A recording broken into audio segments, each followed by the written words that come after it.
Trash housekeeper! Hurry up and prepare the meal! Instead of worrying about me as I collapsed from dizziness, my husband George shoved me away annoyingly and glared at me with irritation. As his attitude drained the color from my face, I slumped to the floor, leaning against it, while he started watching TV, ignoring me completely. Staring blankly at this unbelievable scene, someone suddenly appeared behind George, blurting out words of surprise to him. "Is that all you have to say?" Right after, George turned around to see who it was and his face turned pale with shock. "My name is Marie. I'm a 34-year-old housewife. I've been married to George, who is 5 years my senior, for almost 2 years now. These 2 years have been like living in hell." "What is this disgusting meal? Didn't you learn to cook from my mom?" For the first year of our marriage, I lived with his parents. It was, so to speak, training for marriage. George is an extreme mama's boy, and his mother, Catherine, was what you'd call a zealously educational mom. She was incredibly strict about manners, my rules. No talking back aloud. A perfect example of a parent whose behavior negatively influences their children. "A woman should be this way, and it's only natural to respect your husband. A wife who can't prioritize her husband is just useless." Raised in such a family environment, George was looking for a wife like his mom, he murmured when we first got married. Unaware of all this, I was easily swayed by his sweet talk, resulting in a hellish marriage. "Marie, what I want for you is to be a devoted wife to George, supporting him. For that, I'll need to be tough on you, to raise you strictly. All of this is to ensure you two can live happily as a couple. Please bear with it." As Catherine declared, from the day we started living together, she used me like a servant. Doing chores was a given, and reading the room was a must. I had to wake up earlier than anyone in the family, and I wasn't allowed to rest until I had sent everyone off to work. I had to start eating after everyone else and finish before them, or I'd be lectured for an hour. Any slight difference in taste would result in being verbally beaten by Catherine and George. They successfully trained me to be a wife who wouldn't dare defy her husband. Now, I'm scared to even express my opinion to him. If he comes home in a low mood, I spend the mealtime trembling in fear. What part of this is a harmonious family life? Now, I only have doubts, but back then, I was completely disheartened and didn't even have the energy to think about it. It's like you can't do any household chores properly. What has your mother taught you?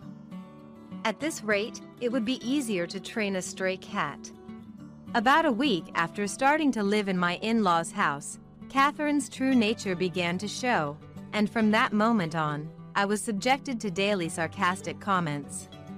Cleaning the hallway with a rag was the norm. Not a speck of dust or dirt was allowed. It was natural to serve homemade food to your husband. No matter how hard it was, cutting corners was not allowed.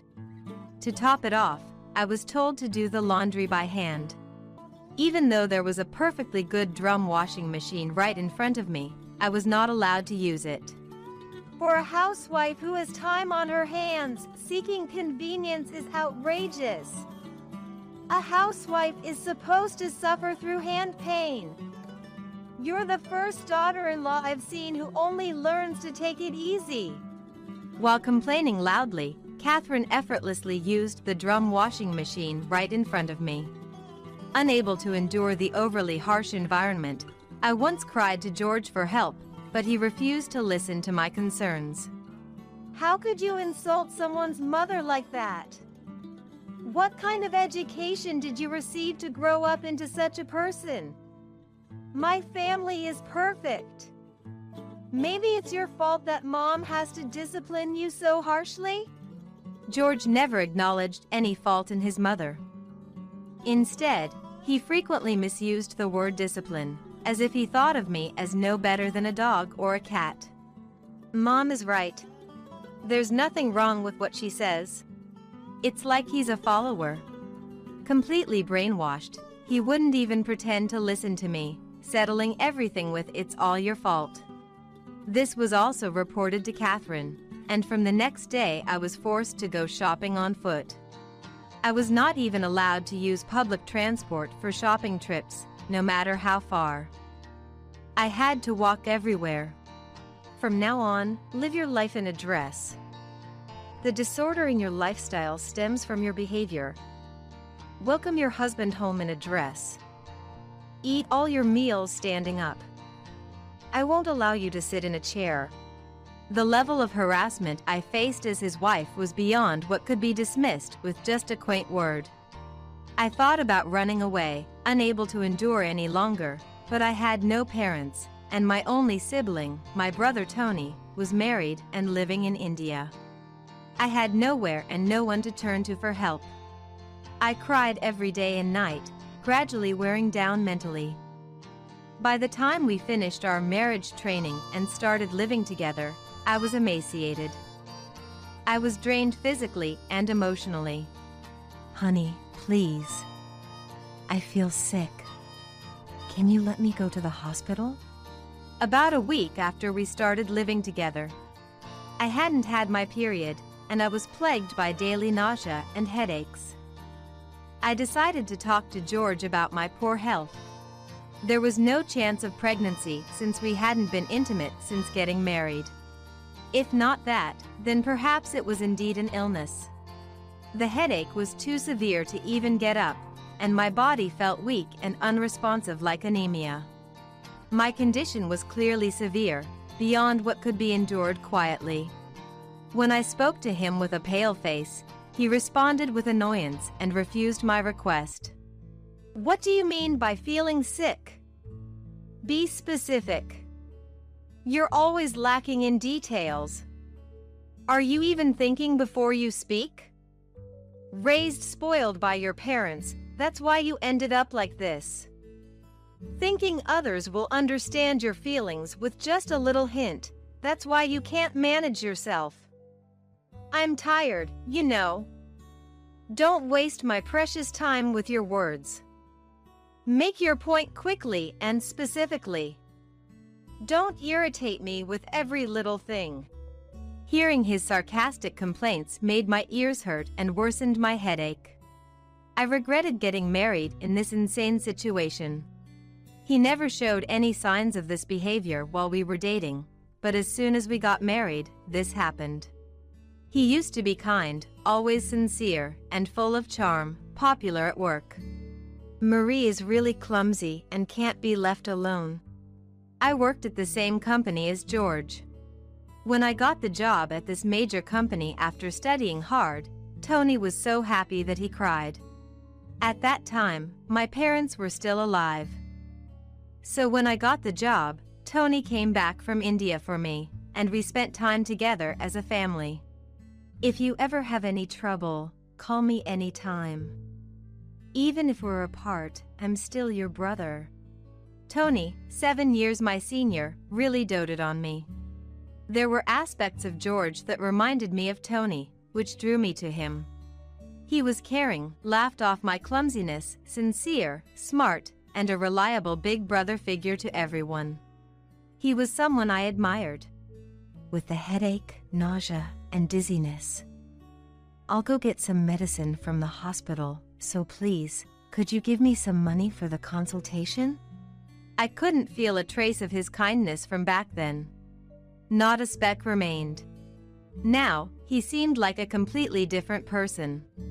Cruel to the point where the word brutal fits, not seeing me as a person. He looked at me with a scornful gaze, as if he was looking at trash, instilling nothing but fear in me. "It's all just indulgence." What? I didn't expect to receive any money honestly, but I was at a loss for words at his unexpected response. "Living as a housewife, being pampered, and yet you complain? Where in your lifestyle do you find the cause for dizziness, nausea, headaches? It's all just excuses to avoid doing household chores." That's not. I didn't mean that. Not working outside, And you talk about headaches. That's laughable. Just take some over-the-counter medicine and get over it. I won't allow a waste of money. The household finances were entirely managed by George's salary. He confessed before we got married that he couldn't do anything around the house and wanted me to handle the household chores as a housewife. Don't worry about money. Whether we have 3 or 4 kids, I'll earn enough working outside. I want you to do what I can't. Even I, as unreliable as I was happy to be of help to him. I had no hesitations about leaving my job if it meant being his support. I believed we would have a happy life together. But this was the reality that awaited me. I became like a bird trapped in a cage, forced into a constrained life. Enough, someone, please help me. After George, who wouldn't even consider my illness, stormed out of the living room in anger, I collapsed on the spot and cried. I was overwhelmed by a ceaseless flow of sorrow, lacking the will to fight back. I wanted to disappear. If I had to stay here, I'd rather end my life. Mentally and physically cornered, I left the house without telling him, heading outside. Walking for a while, I unknowingly passed near where my childhood home used to be. Having run out barefoot, I realized my feet were in tatters. I couldn't walk any further. It was a slightly chilly autumn. I was lightly dressed, so the cold wind made me shiver. What would happen if I just let the cold take me? Could I find an easy way to the next world? As I collapsed in front of the empty house that used to be mine, I lay down on the ground. I couldn't think of anything. I didn't want to. I just wanted to disappear. That's when I heard it. Through my hazy consciousness, I heard someone calling me. Hey! Hold on! Open your eyes! Feeling a sense of nostalgia for the unknown voice, my consciousness faded away. I woke up to find myself lying on the bed. Having shone an unfamiliar ceiling and slowly opened my eyes to a warm room and the smell of delicious bread. As I tried to sit up and look around to grasp the situation. Awake now? A slightly older man who felt strangely familiar stood there. As I felt wary of this person I didn't recognize, he saw my fear and laughed heartily. What, you don't remember? Well, no surprise there. It's been over 20 years, after all. Hearing his cheerful laughter and words, a memory flashed in my mind. Could it be Mike? Spot on. Long time no see, Marie. I was passing by your family's old house and saw you collapsed. Seriously freaked me out. What were you doing there? Mike.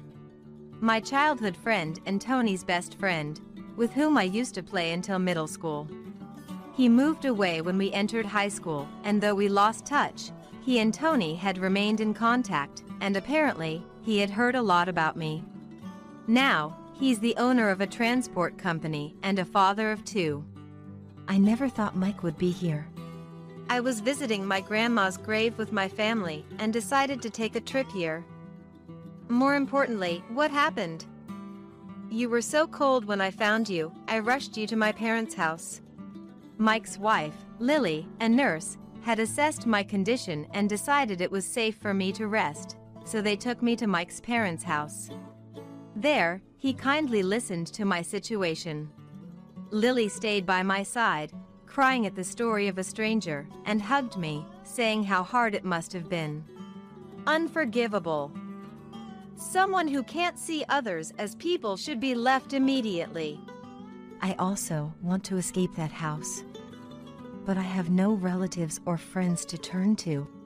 Lily's words were exactly what I had been thinking.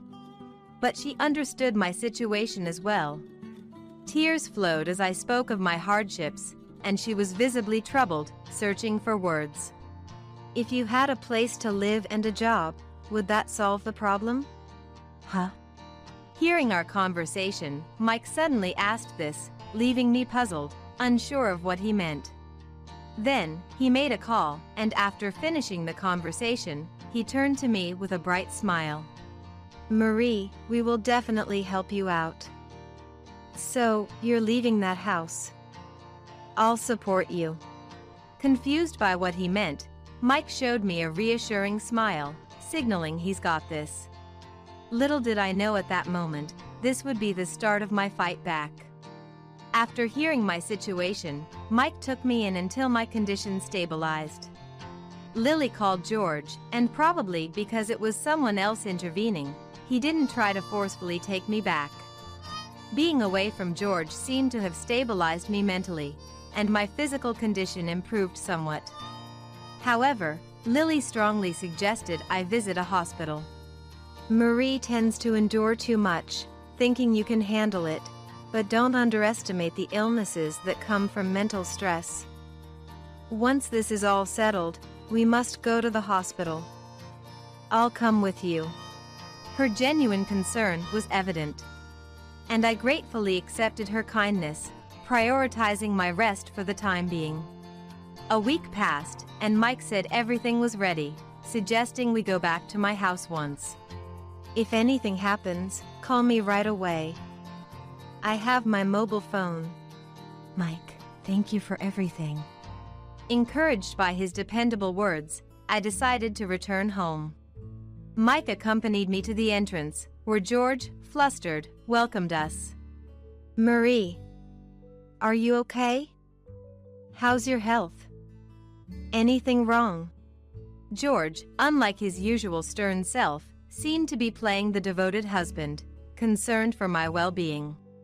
His drastically changed demeanor filled me with fear. He hugged me as if to take me away from Mike, letting out a sigh of relief. "Marie, I was wrong. I failed to empathize with your suffering, and I'm responsible for the pain I caused. I'm truly sorry. Thank you for coming back." Frozen by his unexpected words, I met Mike's gaze, who silently mouthed "Be strong" to me before discreetly leaving so as not to arouse George's suspicion. Once Mike was out of sight, George stepped back and, ruffling his hair in frustration, let out a big sigh. "You know what you've done, right?" His words, muttered with annoyance, froze me with fear. His tone was now cold, as if he was bothered by the inconvenience I brought. Hesitant to enter, George forcibly pulled me inside and roughly let go of my hand. "Relying on some guy I don't even know. I never thought you were such a shameful woman." His hurtful words brought tears to my eyes. Despite my resolve to be strong upon returning, his gaze and harsh words made me tremble uncontrollably. "I'm scared. I want to leave. It's too hard." As these thoughts swirled in my heart, my vision darkened with dizziness. As I leaned on him, about to fall, he pushed me away in disgust, spitting out words with annoyance. "Stop with the act. I don't even want to touch someone as filthy as you." Pushed by him, I stumbled against the wall and collapsed in the hallway. Without a care for me, George turned on the TV, lounged on the sofa, and ordered me to do housework. "Housekeeper, get the meal ready. Because of you, I haven't had a decent meal in a week. Cooking and laundry are all you're good for, so hurry up and get it done." Looking around, I saw piles of laundry and dishes left out. The house in complete disarray. I can't do this anymore. I can't go on with this person. I want a divorce. Just as I thought this, someone approached George from behind and spoke up. "Is that all you have to say?" Shocked by the familiar voice, George slowly turned around to see the person standing there, his face draining of color. "Tony! Why are you here?" There stood Tony, supposed to be in India, his presence bringing panic to George's face. "Never mind that. What the hell have you been doing to my sister, huh? Tony's intimidating presence made George tremble with fear. Tony, who had been working in civil construction in India, had grown bigger and more robust since leaving the US. It was no surprise that George, with his slender frame, would be intimidated by Tony's approach. Especially considering Tony's disdain for people who behave inhumanely. George's actions were unforgivable in Tony's eyes, making his anger entirely justified. No, this is, well, I was just educating my wife or guiding her. Huh, I never knew that pushing a sick woman was part of educating your wife. George desperately tried to justify his actions. At that moment, Mike, who had supposedly left, peeked into the living room, flashing a refreshing smile and addressed George. What are you doing here? How did you get in? How? The door was unlocked. You have to check these things. Even with autolock, it won't work if the door isn't properly closed. What he pulled out was a thin handkerchief, stained as if it had been wedged in something. No way! When you hugged me, I dropped it on the floor so the door wouldn't close. That way, Mike and the others could easily get into the house later. Supported by Lily, I managed to stand up, despite feeling dizzy. George's expression, as he alternated between looking at me and Tony, was filled with panic and fear. Realizing the trick Mike and I had used to enter and that this had been planned from the start left George in shock. He had always left security concerns to me, so it was clear he wouldn't have checked the lock himself, assuming the door would lock automatically. He never worried about it, which was easy to predict. I've heard all about it from Marie and Mike. You seem to have taken good care of my sister while I was in India. I've recorded this entire conversation. Marie has been meticulously keeping a diary of everything, and we've recorded all texts and calls from you. All of it has been submitted to a lawyer. We'll be demanding compensation for everything, including Marie's health issues. From now on, you'll deal with a lawyer regarding the divorce. Don't you dare come near our family ever again. Everyone glared at George, protecting me and ensuring he had no allies. Tony spoke for me, preventing George's sweet words from swaying me. Hearing the word divorce, George became frantic, reaching out to cling to me. Wait. Please reconsider the divorce. I can't live without Marie. I need her to survive. George desperately tried to portray himself as pitiful. It was clear he needed me for various reasons, but his words no longer reached me. His true intention was to use me, to live comfortably at my expense, and to vent his frustrations on me.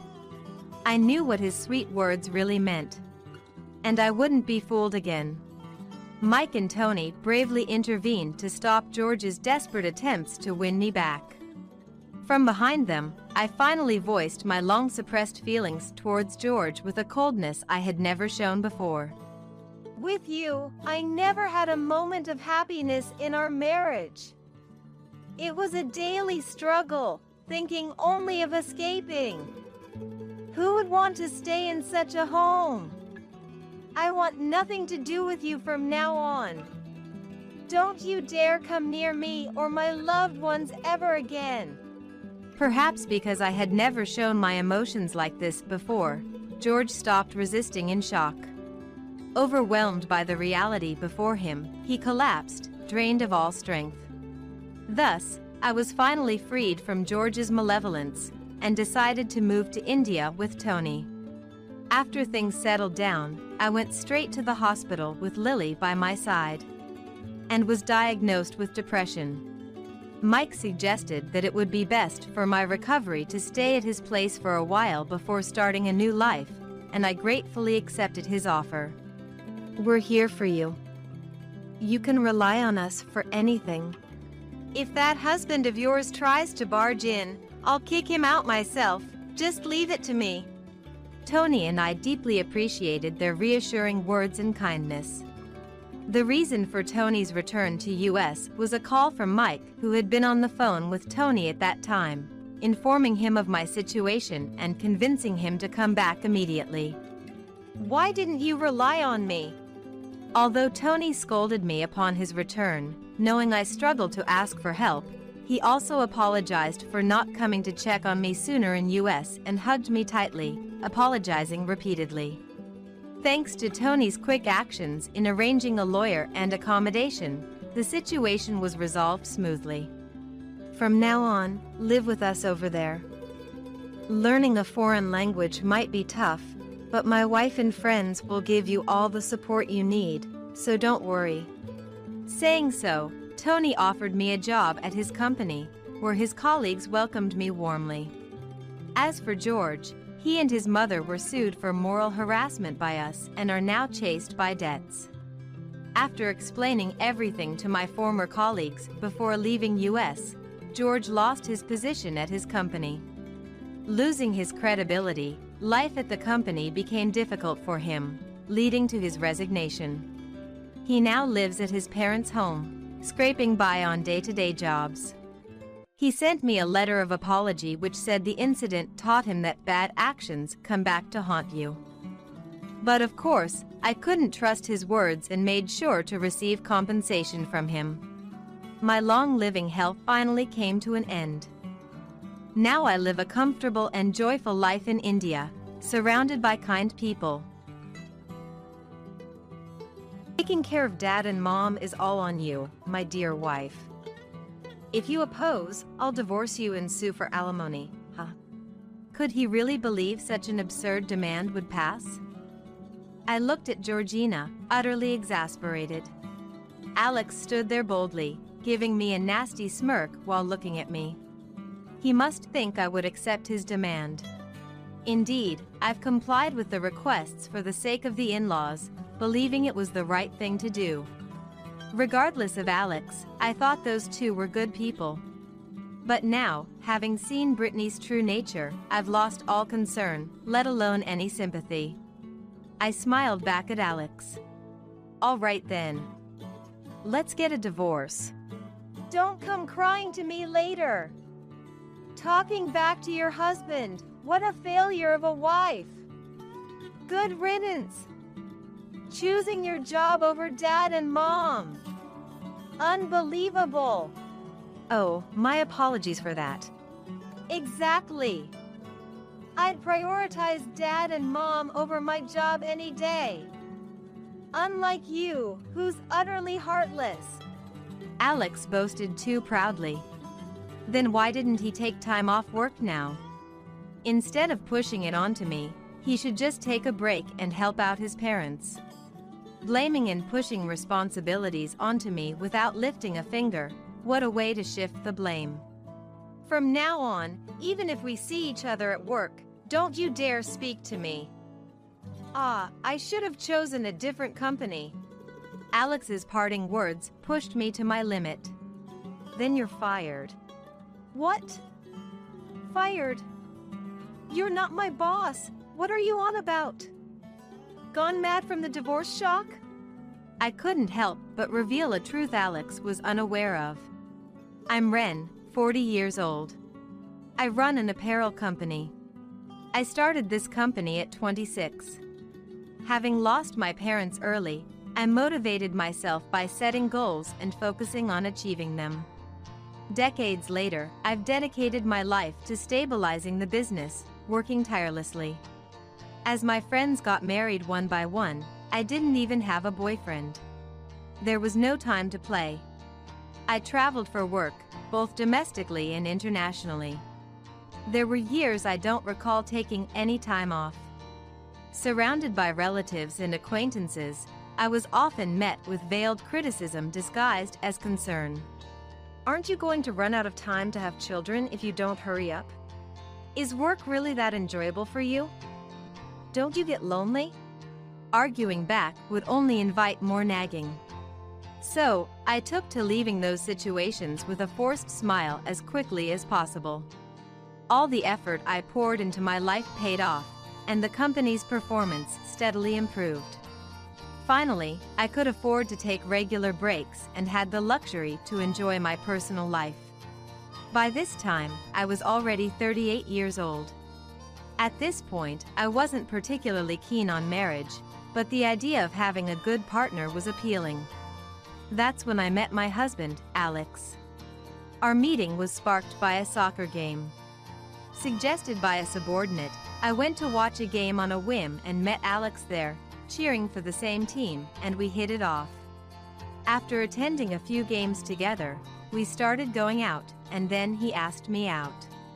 Alex was the same age as me, but seemed remarkably youthful.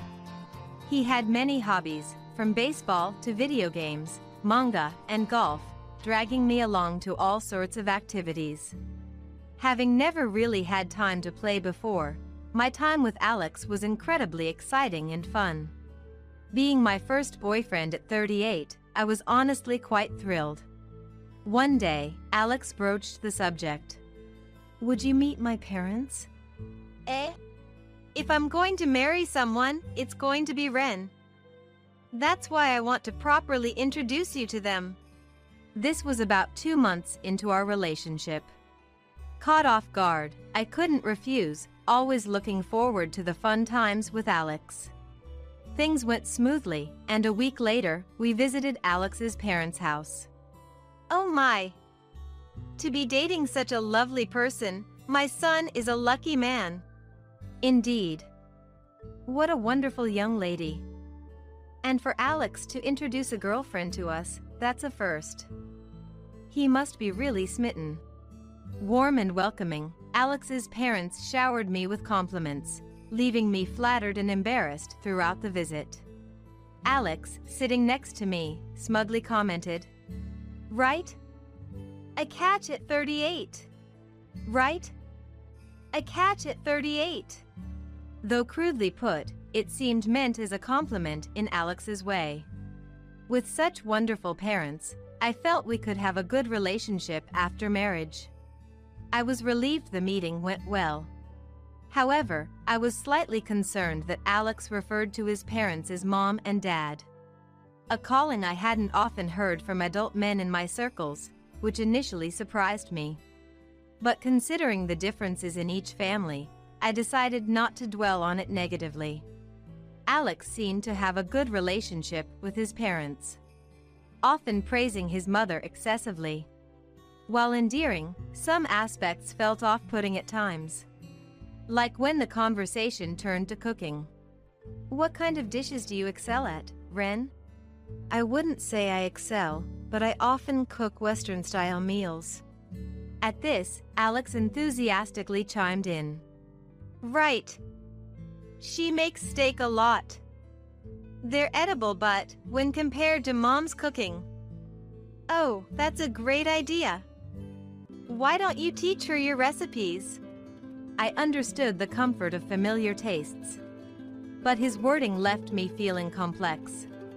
Unperturbed by my feelings, Alex's mother was delighted. "Well then, I must compile a notebook for Alex's sake." She was enjoying herself. As we were about to leave, a shocking truth came to light. "When are you two getting married?" asked by Alex's mother. Alex casually replied, causing me to be taken aback.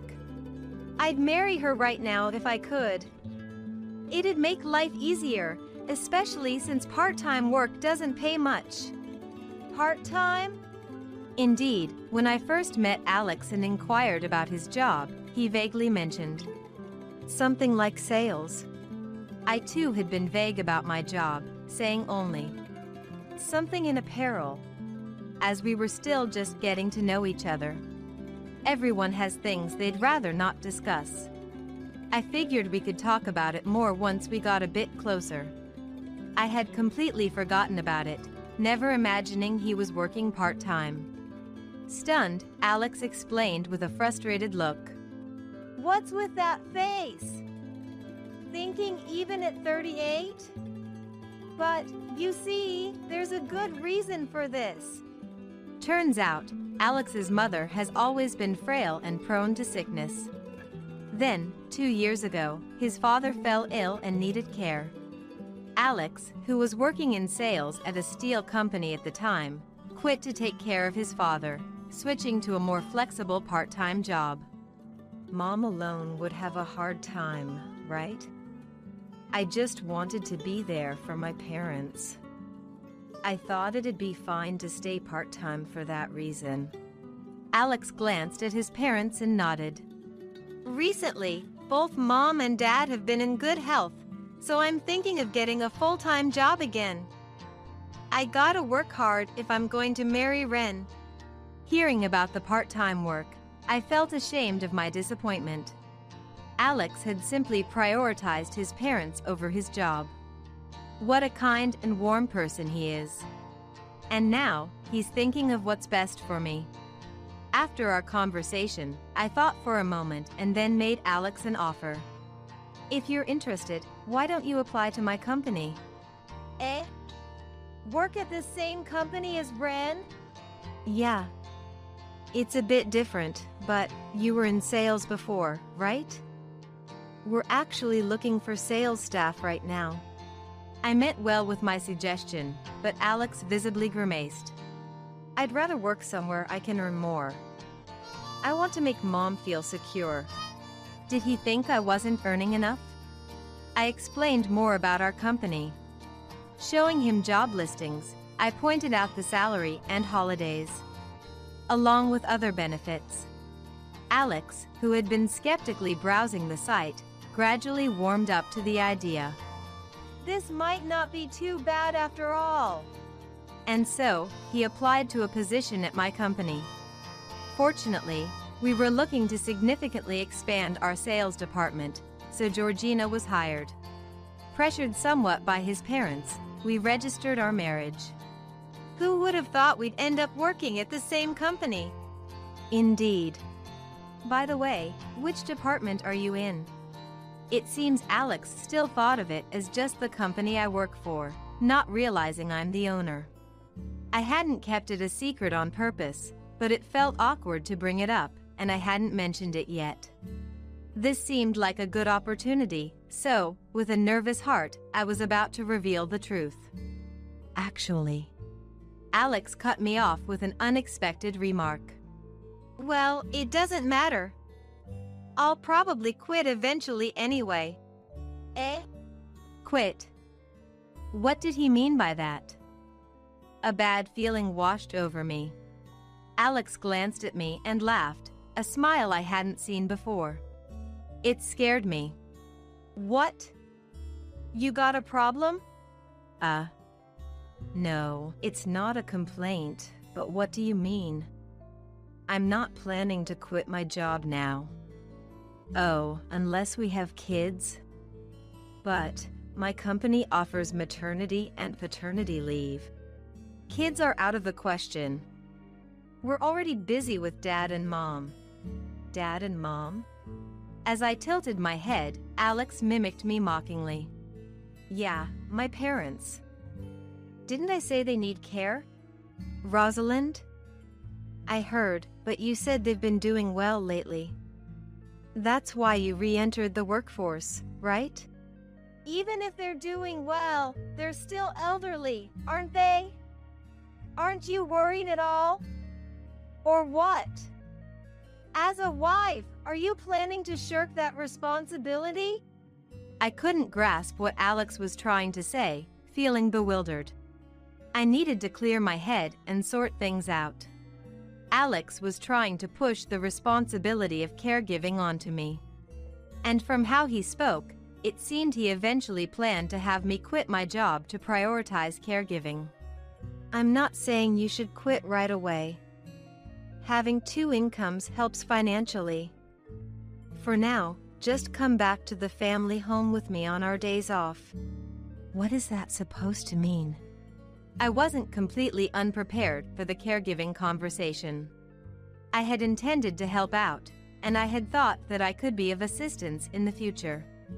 But I never imagined being expected to return to my in-laws' house every holiday, eventually being burdened with caregiving responsibilities. What surprised me most was Alex's attitude. Before marriage, he was positive and reliable, but he changed drastically as soon as we got married. Is this person really Alex? I didn't want to believe it. This isn't the person I wanted to marry. I wanted to escape from reality by closing my eyes tightly, but Alex's angry voice relentlessly broke through. Listen, you're my wife. Don't defy me. Got it? I was so shocked by the change that I couldn't agree or disagree. I wish I hadn't married at all if I knew this would happen. Regret filled my mind, and the word divorce quickly followed. Society might frown upon a divorce so soon after getting married.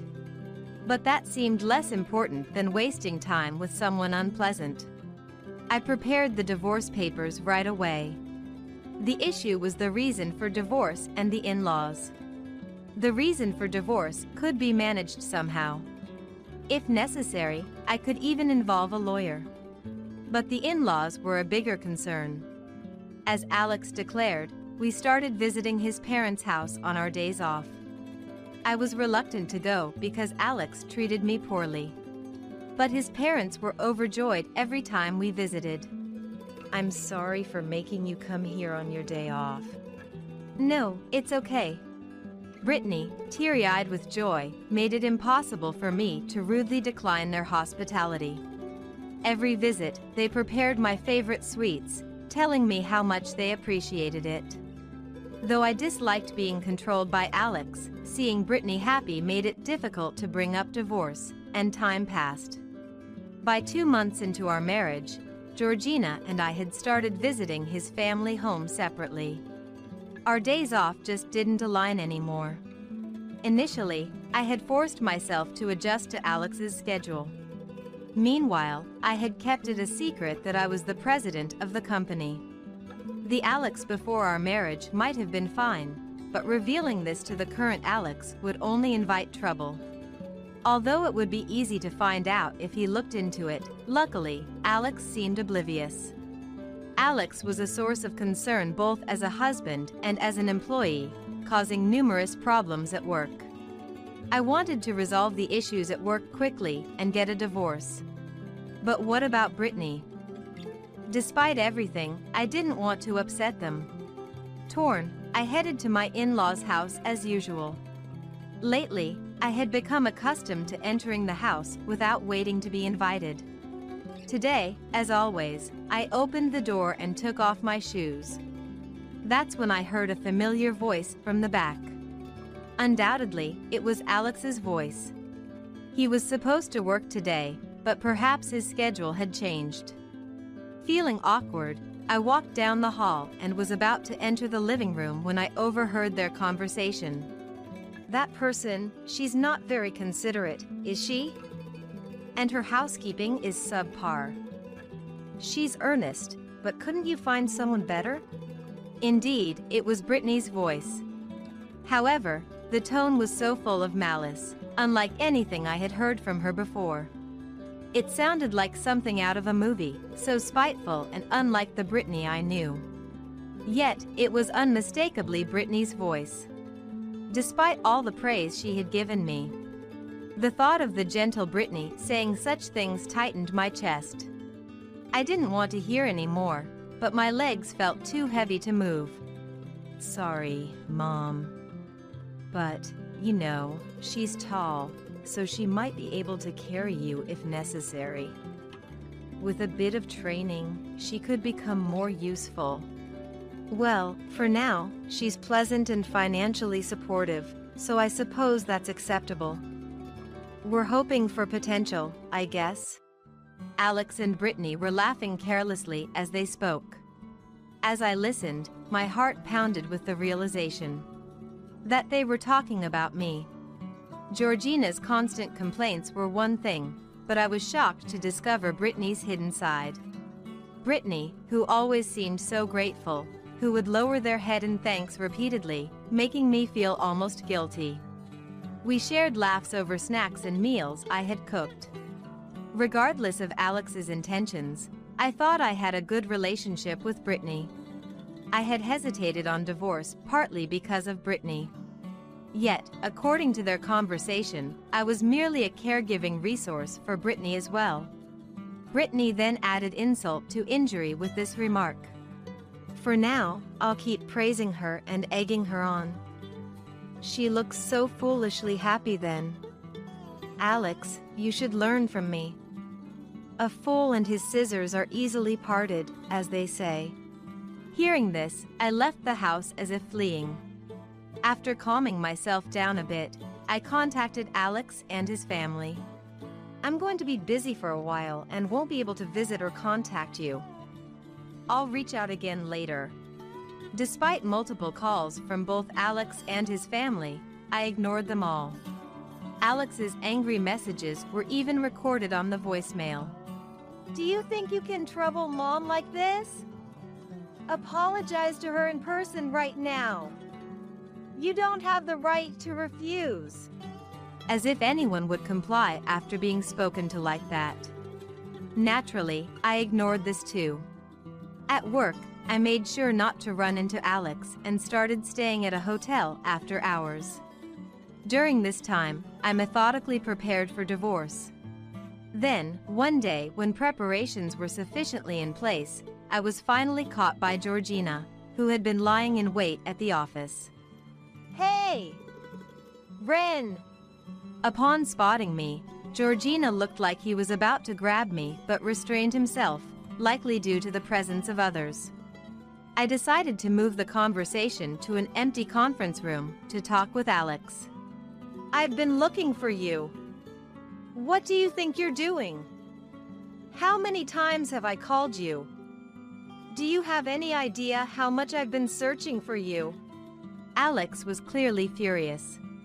His breath was heavy, and his eyes, bloodshot and glaring, seemed to curse me with every look. As soon as we entered the room, he approached me with heavy footsteps. Then, standing right in front of me, he aggressively grabbed my wrist. Let go! I told you on the phone, didn't I? I'll contact you when I've calmed down. Is there anything more important to you than my dad and mom? Do you realize how lonely you've made them feel by not being there? Lonely? They were talking behind my back, and yet he dares to complain. I trembled with anger. I wished I could shut him up right there and hurl at him the worst insults I could think of. But I was too agitated to articulate my thoughts properly, so all I could do was grit my teeth and glare at Alex. Taking advantage of my silence, Alex continued. Pour them, right? Even now, they're hungry because there's no food at home. Forget work today. You should just go back home. Don't you dare tell me what to do with my work. You're not a child, and caregiving doesn't mean you can't move. It's about time you stopped being so dependent. I shook off Alex's hand and yelled. I have an important meeting later today. There's no way I can just take off. And if it's so important, you should take a day off and go yourself. There was no need for me to sacrifice so much for such people. Throwing away important work for them? Alex probably never expected me to fight back. He staggered back, surprised. You're talking back to me. A wife's place is too. I've been thinking, your values are skewed. What do you mean a wife's place?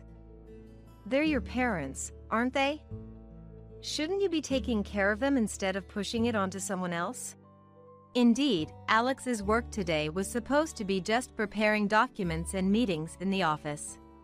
The document preparation could be rescheduled, and the meetings could be rearranged if he asked others, without causing much inconvenience. If Brittany was so important, he should be the one to take time off. If he won't, it shows how little they matter to him. Yet he dares to blame and try to control me. Such a convenient mama's boy. Disgusting. What? That's ridiculous. Why should I, the husband, have to bow my head and skip work just to clean up after my wife? Clean up what exactly? It's time to make things clear. Listen up. Taking care of my parents is your job as my wife. If you can't do that, you're worthless as a wife. Alex launched into a tirade, puffing up his chest with rough breaths, as if trying to intimidate me. Was he trying to scare me? He seemed like some playground bully. Not scary at all. What even is the value of a wife? Why do I have to be evaluated? So, what exactly do you want from me? I asked, my voice laced with a sigh. Alex snorted derisively. Taking care of Dad and Mom is all on you, my dear wife. If you oppose, I'll divorce you and sue for alimony, huh? Could he seriously believe such an absurd demand would fly? I looked at Alex, utterly dumbfounded, but there he was, standing tall and proud, giving me a nasty smirk. He must think I'd comply with his demand after becoming attached to Brittany. Indeed, I had been accommodating to the in-laws, thinking it was for the best. Regardless of Alex, I thought those two were good people. But now, having seen Brittany's true colors, I couldn't care less, let alone feel any sympathy. I smiled back at Alex. All right then. Let's get a divorce. Huh? Alex sounded completely taken aback. Do you even understand what you're saying? Yes. I can't be the wife you want. So, let's get a divorce, shall we? If you want to sue for alimony, go ahead. Whether you'll get it is another matter, though. I pulled out the divorce papers from my bag and handed them to Georgina. I had been keeping them on hand ever since I considered divorce. Are you serious? Do you realize what you're doing? Yes. Please, sign them quickly. Alex froze, seemingly in disbelief. Seeing his hesitation, I said, "Oh, you're not divorcing? Just talk, then?" Which made him furiously scribble his signature on the papers. After reviewing the signed document, everything was in order. I immediately handed it over to my secretary to file. Well, we're strangers now. As I stated matter-of-factly, Alex spat out. You'll regret this. Talking back to your husband, what a failure of a wife. Good riddance. Choosing your job over Dad and Mom. Unbelievable. Oh, my apologies for that. Exactly.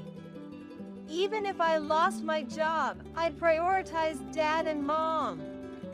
I'm not heartless like you.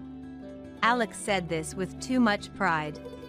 Then why didn't he take time off now? Instead of pushing it onto me, he should just take a break and help out his parents. Blaming me while he just complains is just passing the buck.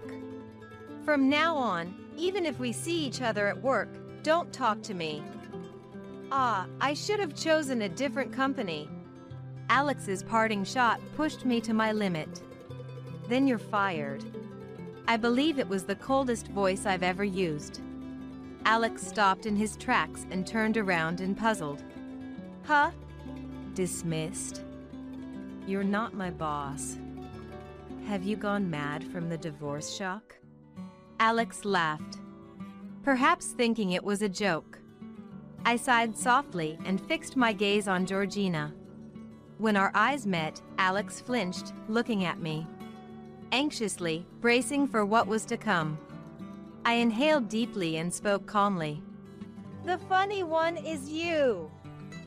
You don't even recognize the face of your own company's president? Huh? No, that can't be. Alex's mouth twitched as he pulled out his smartphone and started searching. As he stared at the screen, the color drained from his face. He must have finally realized who I was. You're the president of this company? Finally caught on, have you? Alex knelt down and bowed his head to me, his voice trembling pitifully. It's not like that, Ren. I didn't know. Not know? No, you chose not to know, didn't you? I never brought it up, but there were plenty of opportunities for him to find out. A simple search on his phone would have revealed my name, if not my photo. It was typical of Alex. He probably never had any interest. A man without particular concern for the content of his work, focusing solely on income and time off. That's why his work performance has always been subpar. To you, I was merely an afterthought, wasn't I? What you and your parents truly desired was a diligent, hardworking wife. Someone to take care of them, anyone would do, right? Alex, mouth agape, shook his head, his face turning a ghastly shade of pale. Not at all. Had I known you were the president, I would never have expected you to shoulder the caregiving. I would have taken care of Dad and Mom myself, allowing you to concentrate on your work. With sufficient funds, one could easily hire assistants. You'd have me earn while outsourcing caregiving to professionals, and you'd merely enjoy life, right? Alex, with a faint smile, whispered, I wouldn't do something so terrible. Indeed, had Alex navigated things more adeptly, such a future might have been attainable. Had he proposed this before I discovered his parents' true nature, I would have agreed without hesitation. I'll earn so you can dedicate yourself to caregiving. I believe he would have sincerely said that. If Alex and his parents not shown their true colors after marriage, such a future could have been plausible. He squandered that opportunity by his own doing. Alex looked up at me, eyes seemingly moist, with a plea. Please, Ren! Can't we start over? We had good times, didn't we? Let's visit all those places again. True, you always took me to places I never knew. Every place you took me was indeed fun. A glimmer of hope shone in Alex's face. Right? So, if that's the case. However, that was merely you donning a mask to get married. Life with you post-marriage was profoundly disappointing. That is. I wonder if the divorce papers have been processed by now. Well, I must prepare for a meeting. Regarding the dismissal, I'll contact you later. You may leave for today. I packed my belongings, waved flippantly at Alex, and reached for the door. But before I could open it, Alex grasped my left hand. Turning around, I faced Alex's glare. I glared back and simply asked, Anything else? Anything else? This isn't over. Suddenly deciding on a divorce, then revealing you're the president, and now a dismissal. I can't just accept this. It's all too arbitrary on your part. The divorce was initiated by you. You didn't expect me to agree to it. Moreover, you should have properly informed me that you were the president. It appears Alex had planned to use the divorce as leverage to control me. The revelation of my presidency must have been a shock to him. Blaming others and shirking responsibility onto his wife. Such actions are unbecoming of an adult. It's absurd that I had to set everything up for him, yet he never questioned it. He's always lived by blaming others. I'm at a loss for words from sheer disbelief. Alex is grinding his back teeth, seemingly regretting letting go of his financial support, but that's not my concern. Isn't that too self-serving? Blaming me for your lack of planning and ignorance isn't fair, I said, causing Alex's face to flush red as he yelled back in a strained voice. Coward! How can the president of such a large company justify firing an employee for personal gain? That's unacceptable. Such tyranny won't be tolerated. Alex postured as if he had the moral high ground. His thinking is too immature. Always believing he's in the right. Can he not comprehend what's been said? I couldn't help but hold my head in my hands. Seeing me like this, Alex, thinking he had one, smirked triumphantly. See? I hit the nail on the head. Should I bring this to light? You'd be the one in trouble. I'm astounded by your foolishness. If it comes out, you're the one who'll suffer. What are you talking about? I cut Alex off, listing names. General Affairs Hoyt, Sales Gracelyn, Winter, and Accounting's Paisley. Who else was there? When I asked Alex, he began sweating profusely and looking away. What? What are you talking about? You know very well. I just named female employees you've been persistently harassing. They've come to me seeking help. Most employees don't know Alex is my husband. Only my secretary is aware. Among them, I received complaints like, "I'm troubled by the constant invitations from sales Alex." At first, I doubted my ears.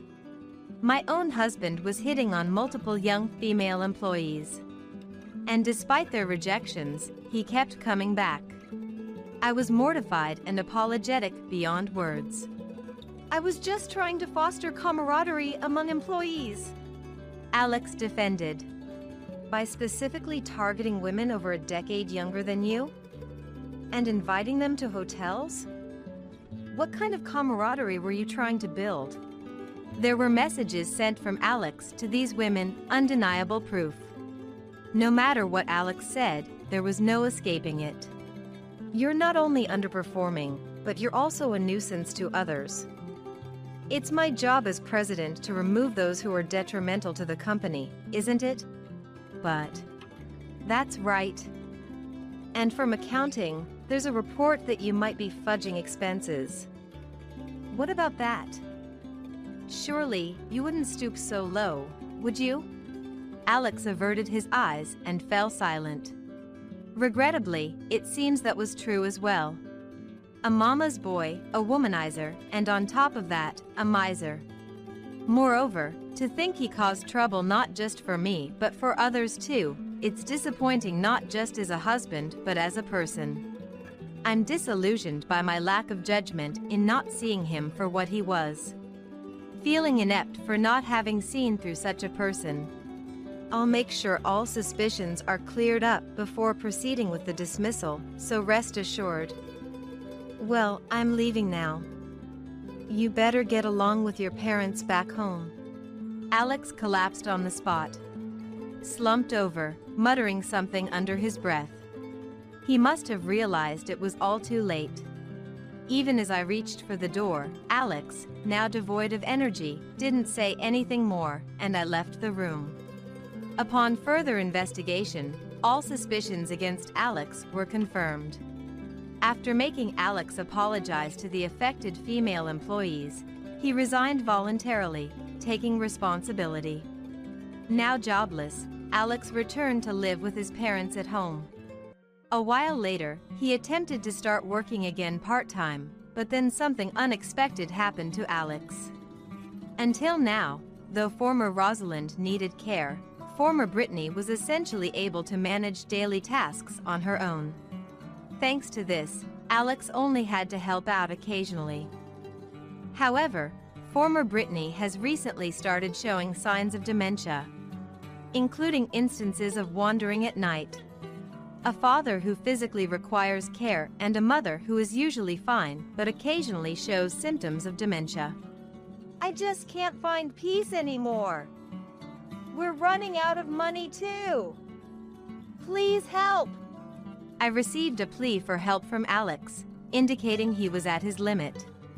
If our divorce had been amicable and there were no hard feelings towards my former in-laws, I might have been inclined to help. But these were the people who had looked down on me as nothing more than a caregiver. There's no room for sympathy. It sounds tough, but I'm afraid I cannot offer any assistance. Furthermore, as we are now strangers, I kindly ask that you refrain from contacting me further. Depending on the situation, I may have to take appropriate actions. After conveying this, I no longer received any messages from Alex. After divorcing Alex, I had decided I was done with marriage and resolved to live alone.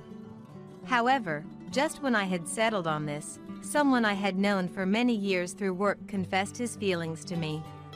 The trauma from Alex made me consider declining, but knowing this person's sincerity from our long acquaintance, I gratefully accepted the offer to start dating.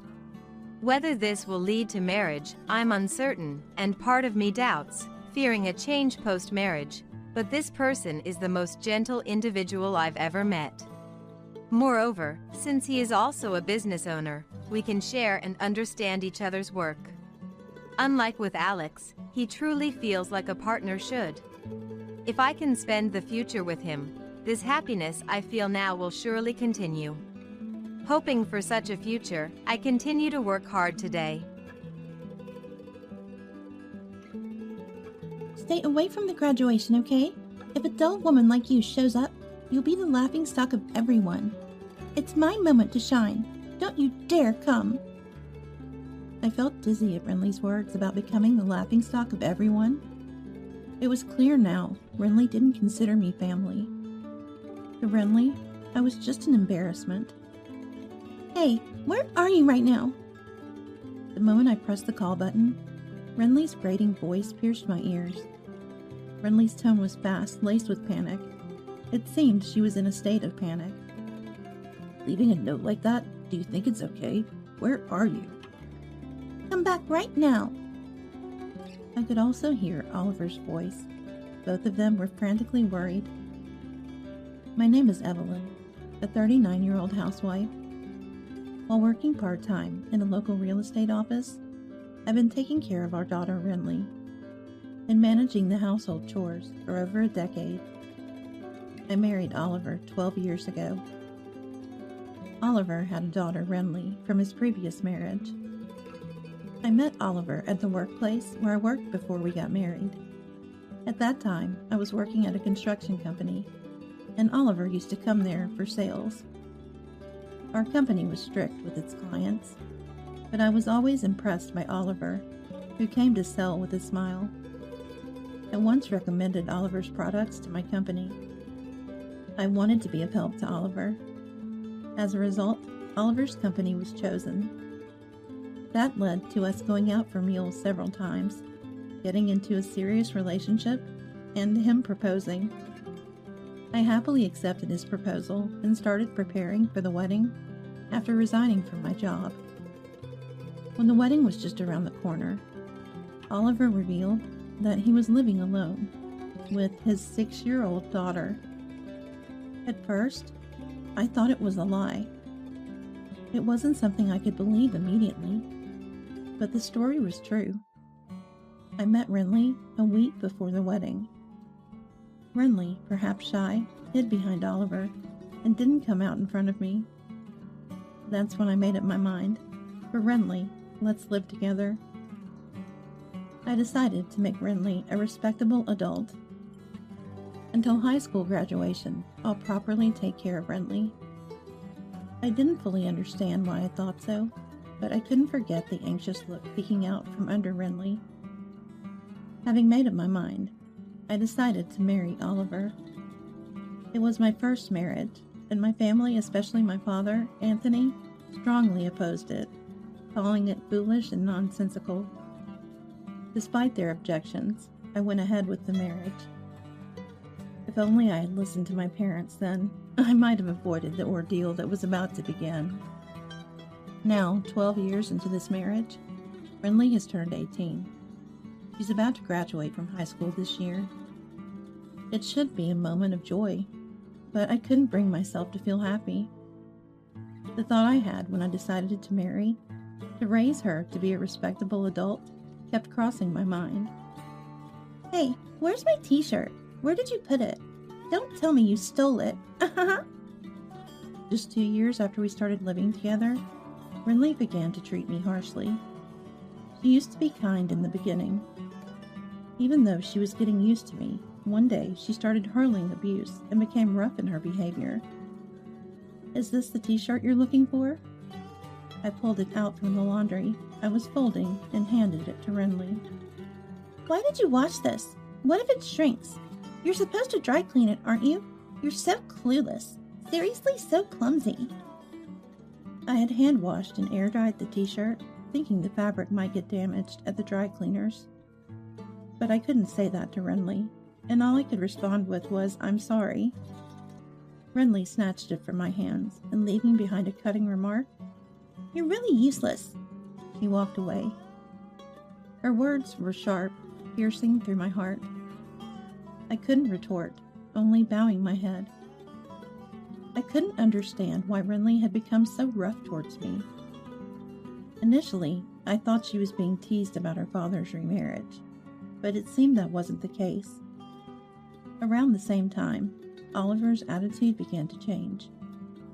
He used to be as smiley as when he was doing sales, but recently he stopped smiling at home and often seemed grumpy. And he started being harsh towards me. As if mirroring Oliver's behavior, Renly's attitude towards me also changed. I thought maybe I was lacking in some way, so I made sure not to slack off with the household chores and kept a close watch on Renly. I wanted her to grow up to be a respectable adult. But contrary to my wishes, Renly's attitude only got worse day by day. She stopped saying thank you to me. What was strange was during parent-teacher meetings in elementary school, the teachers said Renly's behavior in class was normal, and she wasn't rough at all. Oliver, too, seemed to talk to Renly normally. Sometimes he even showed a smile. So it seemed that this terrible attitude was reserved only for me. And that realization hurt me even more. I couldn't even discuss it with Oliver. He had become distant and a completely different person from before. I had no one to turn to. With a heavy and dark weight in my heart, I continued with my life, becoming increasingly isolated within my home. My isolation in the house only got worse. After middle school, Renly stopped sharing anything about school with me, and Oliver was the only one attending all the events. I would find out about sports days and cultural festivals from the neighbors. Oliver and Renly seemed to be getting along well, often going out together. I, too, wanted to be treated as family by Oliver and Renly. I had always hoped we would live together happily. But the reality that this wish would never be fulfilled was unbearably painful. And Oliver's behavior towards me kept growing worse. "Dust is piling up on the stairs. Clean it up. You're the housewife, aren't you? We're running low on toilet paper. Are you even cleaning the bathroom? And you're really clumsy." I would often receive such remarks from Oliver. Initially, when we got married, he shared household chores. Oliver, who had been living with Renly, used to do housework. He was initially happy that we could share the household chores, but now I was the one doing all the work. Even though Oliver used to say it was absurd for the housewife to do all the chores. Though Renly was an easy child, it somehow worked against me, making me feel inadequate and depressed. When I tried discussing it with Oliver, he would dismiss it, saying, "You're not trying hard enough." It was always somehow my fault. So the more I tried to discuss it with Oliver, the heavier the gloom in my heart became. He would nitpick on my household mishaps, nagging and blaming me. "You can't even clean properly. Haven't you learned anything after all these years? Do you lack the ability to learn?" Oliver would look down on me with disdain. All I could do was apologize. I'm sorry, I'll try harder. Please forgive me." Oliver would sigh exaggeratedly, as if it was all too much. "Trying hard doesn't mean you can do it. That's why you're always getting scolded. You always say you'll do it, but have you ever actually accomplished anything?" Oliver's words kept chipping away at my heart. As time passed, my heart grew weary, and Renly turned 18. I was curious about Renly's future plans, but she wouldn't tell me, and Oliver wouldn't talk about it either. By this time, I had stopped talking to Oliver and Renly about anything but absolutely necessary matters. I happened to overhear Renly and Oliver talking about our future plans after graduation. I didn't mean to eavesdrop, but I wanted to know, so I stopped and listened until the end. It's settled. I got into college with a recommendation, and I even got a scholarship. It's all thanks to you, Dad. Thank you. Renly's happy voice was something she would never use with me. That's great. It's all the result of your hard work. All those chores we dumped on that clumsy housekeeper paid off. I couldn't believe it. Was the housekeeper they were referring to me? Yeah, it was a good outlet for my stress.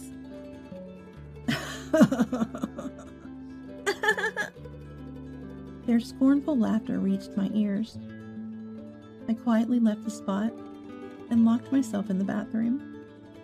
It was the only place I could be alone. Crouched in the bathroom, I held my head and let the tears flow.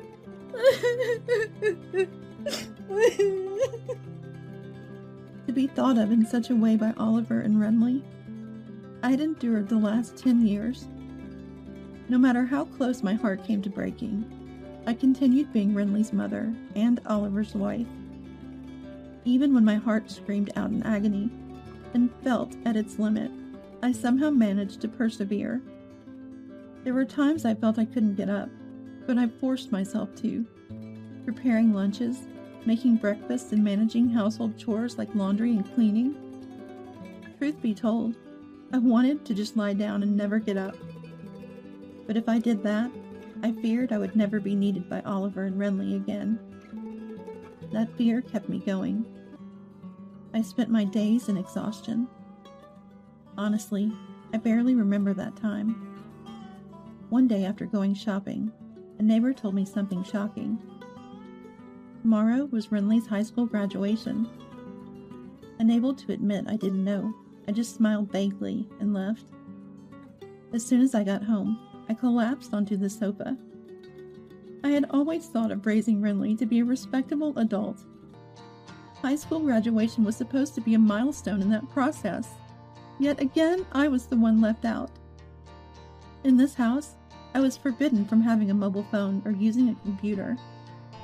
All I had was an old cell phone that could only make calls. All communication with the school was handled by Oliver, so I didn't even have what you'd call mom friends.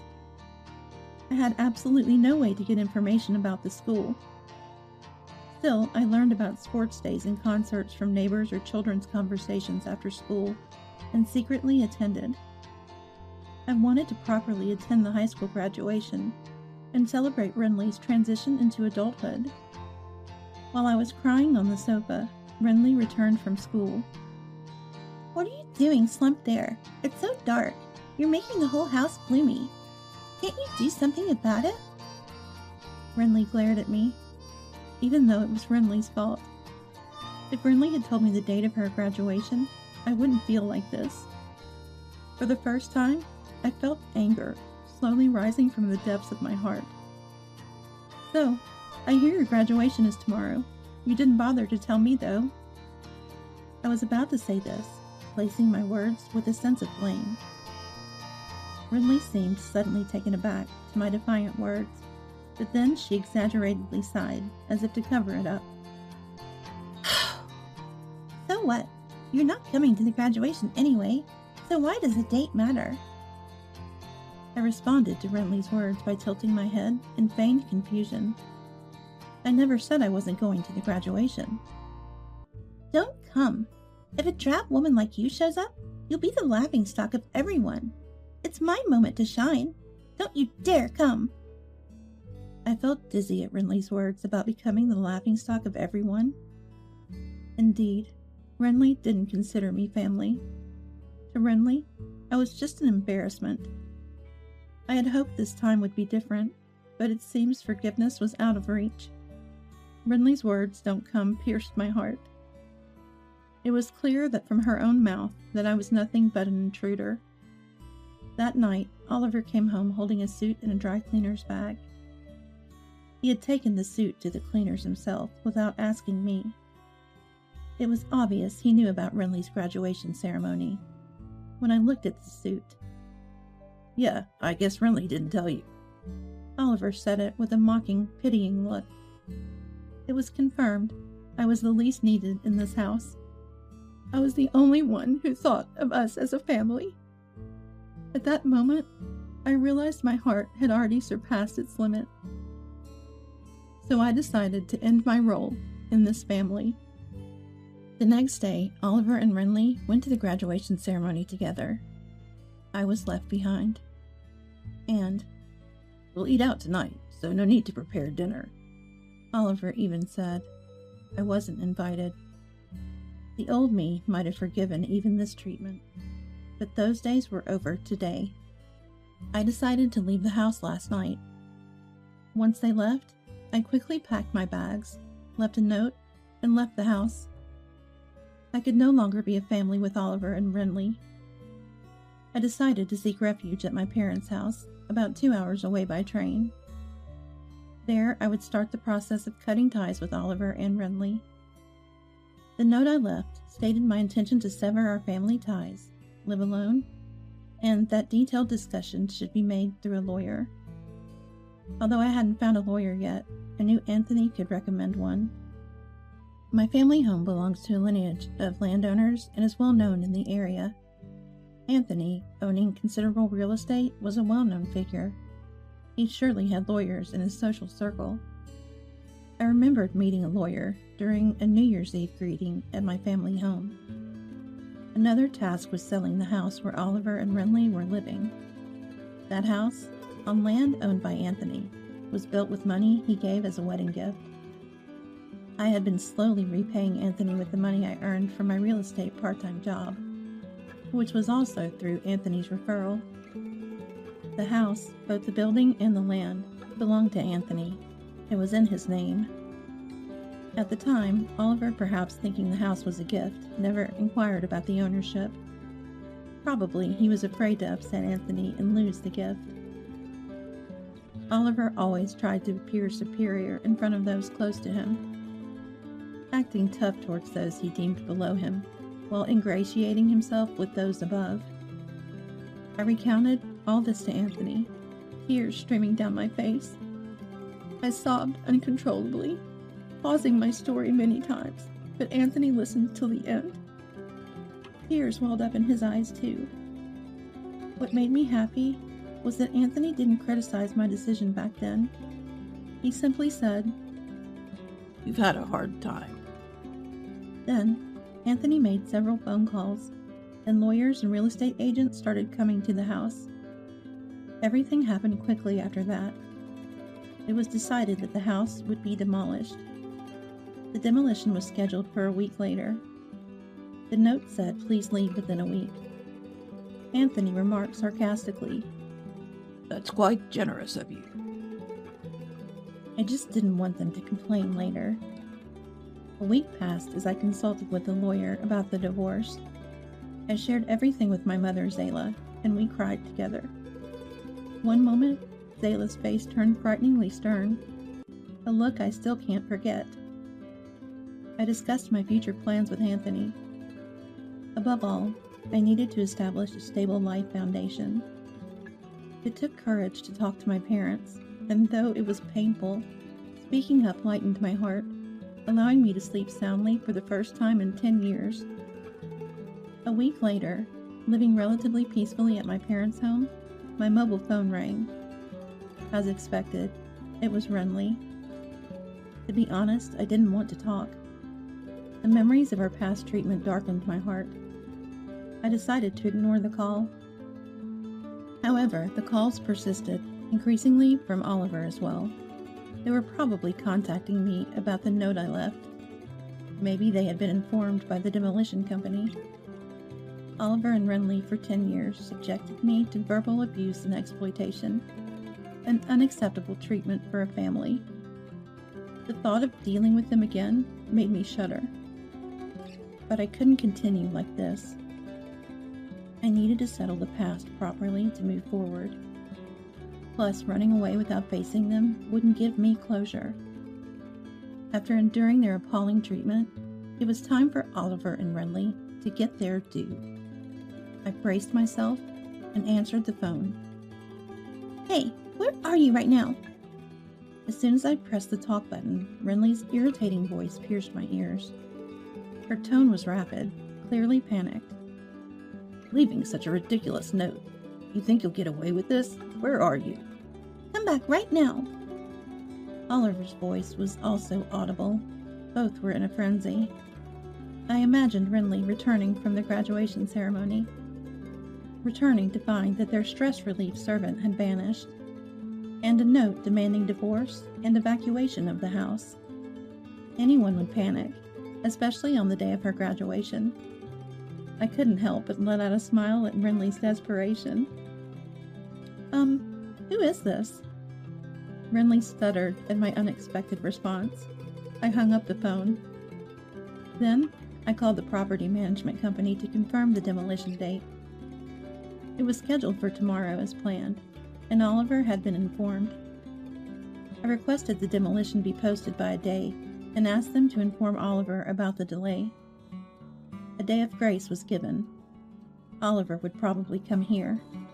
That's when I would deliver my retribution to Oliver and Renly. Despite dozens of calls from them, I ignored them all. The next day around noon, I heard the entrance doorbell ring and the sound of knocking. Ding dong! It must be Oliver and Renly. They probably wanted to come earlier, but bad connections could make the journey immensely long. They seemed breathless, undoubtedly in a hurry. I had arranged with Anthony and Zayla to stay in a separate room, so it appeared I was the only one at home. I led Oliver and Renly to the living room. Oliver entered timidly.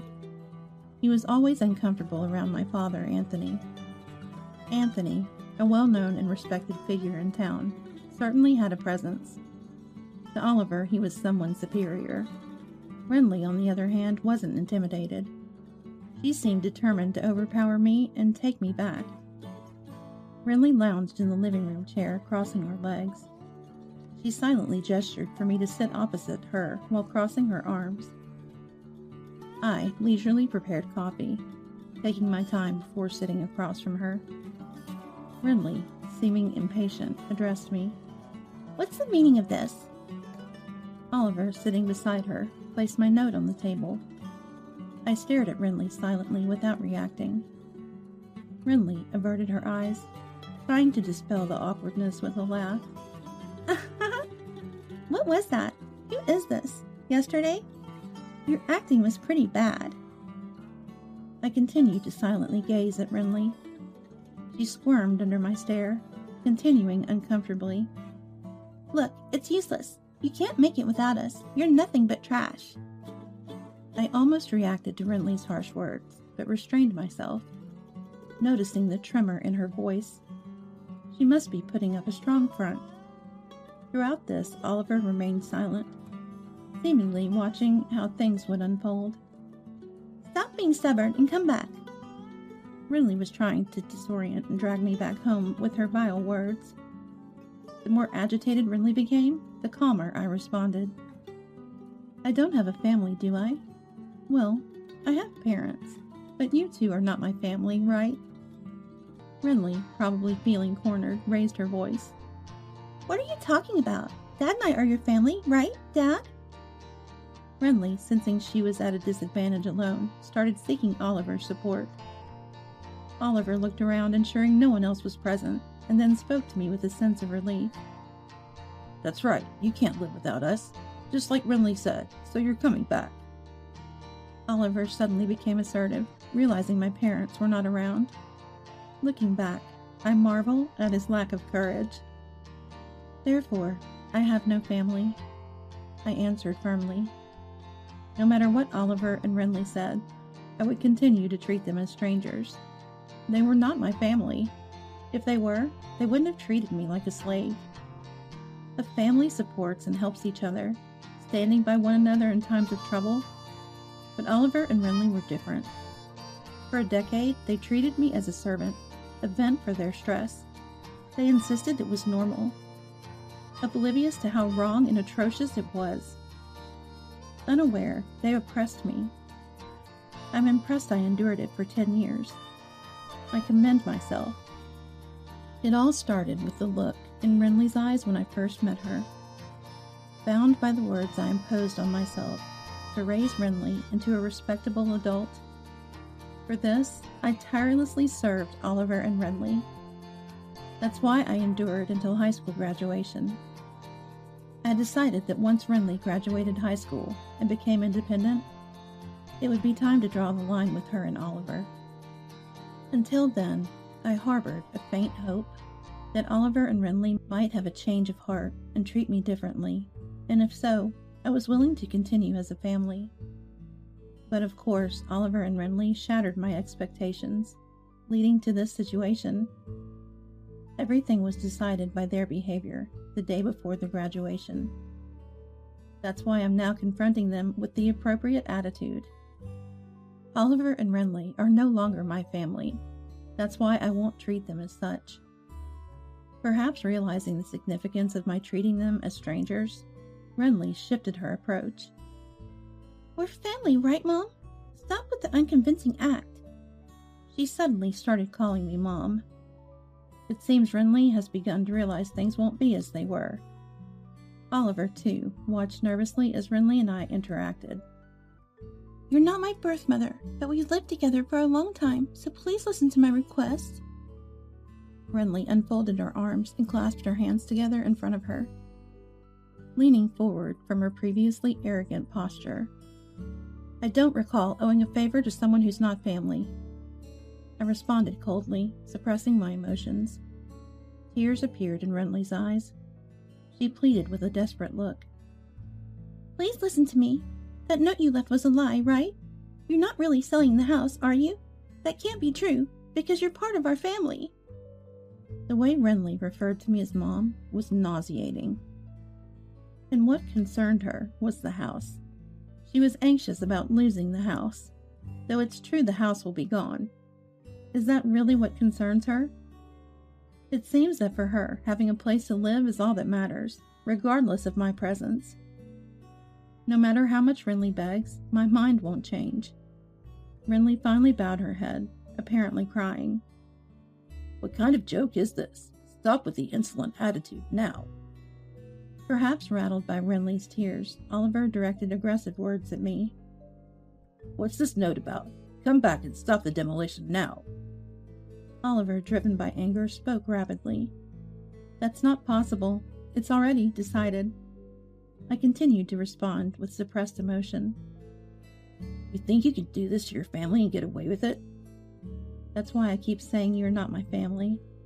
Neither Oliver nor Renly seems to listen at all. Please stop. Haven't I made it clear? You're not my family. How many times do I have to repeat the same words?